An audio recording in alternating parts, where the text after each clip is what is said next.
അപ്പോൾ ഈ data analyst എന്ന് പറഞ്ഞ ഒരു കോഴ്സിലേക്ക് കയറാൻ ഇപ്പം ബേസിക് സ്റ്റുഡൻസിന് മാത്തമാറ്റിക്സ് ഒരു ബേസിക് മാത്തമാറ്റിക്സ് നോളജ് മതിയോ? മതി. ഇപ്പം നമ്മൾ 12th മിനിമം മാത്തമാറ്റിക്സ് എന്തായാലും പഠിച്ചിരിക്കുമല്ലോ, അല്ലെങ്കിൽ 10th ലെവൽ എന്തായാലും നമ്മൾ ബേസിക് ആയിട്ട് എന്തായാലും കമ്പ്യൂട്ടർ സയൻസോ അല്ലെങ്കിൽ മാത്തമാറ്റിക്സ് പഠിച്ചിട്ടുണ്ടാവുമല്ലോ, അതുവരെ മതി. പക്ഷെ എന്തുകൊണ്ടാണ് ഒരു ഡിഗ്രി വേണമെന്ന് പറയുന്നത്, നമ്മൾ ഒരു കമ്പനിക്ക് അപ്ലൈ ചെയ്യുമ്പോൾ ഒരു ഡിഗ്രി മിനിമം ക്വാളിഫിക്കേഷൻ നോക്കും.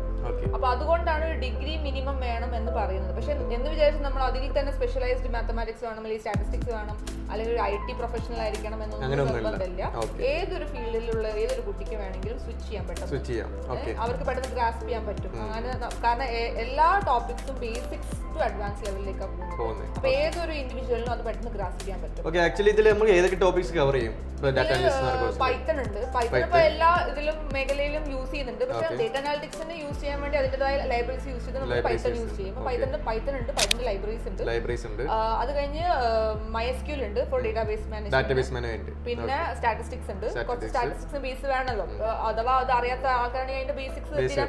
അപ്പൊ ഒരു ഡേറ്റ കിട്ടി, അപ്പൊ സ്റ്റാറ്റിസ്റ്റിക് മെഷേഴ്സ് കിട്ടിക്കഴിഞ്ഞാൽ ഇത് എങ്ങനെയാണ്, എന്താ ഇവർ ഉദ്ദേശിക്കുന്നത്, ഇപ്പൊ ഒരു മീൻ വാല്യൂ ഉണ്ട്, ഒരു ആവറേജ് വാല്യൂ ഉണ്ട്, എന്താണ് ഇതെന്ന് നമ്മൾ റിപ്പോർട്ടിൽ എഴുതുമ്പോൾ നമുക്ക് അറിയണ്ടേ എന്താണ് ഒരു മീൻ വാല്യൂ. ബേസ് കവർ ചെയ്യും.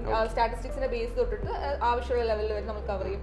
പിന്നെ മെഷീൻ ലേണിംഗ് ഉണ്ട്. മെഷീൻ ലേണിംഗ് എന്താണെന്ന് വെച്ചാൽ മോഡൽ ഉണ്ടാക്കുന്നു, അതിലേക്ക് നമ്മൾ അത് ട്രെയിൻ ചെയ്യുന്നു. പിന്നെ അത് നമുക്ക് വേണ്ടിയിട്ടുള്ള ആവശ്യമുള്ള ഒരു ഔട്ട്പുട്ട് നമുക്ക് വേണ്ടി പ്രിഡിക്ട് ചെയ്യുന്നു.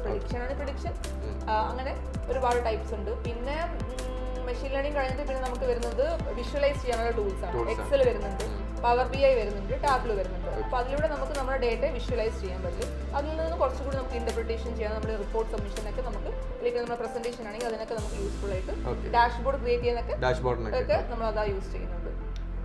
അപ്പൊ അത്രയും പോർഷൻസ് ആണ് നമ്മൾ കവർ ചെയ്യുക ഡാറ്റ അനലിസ്റ്റിലെ. ഓക്കെ.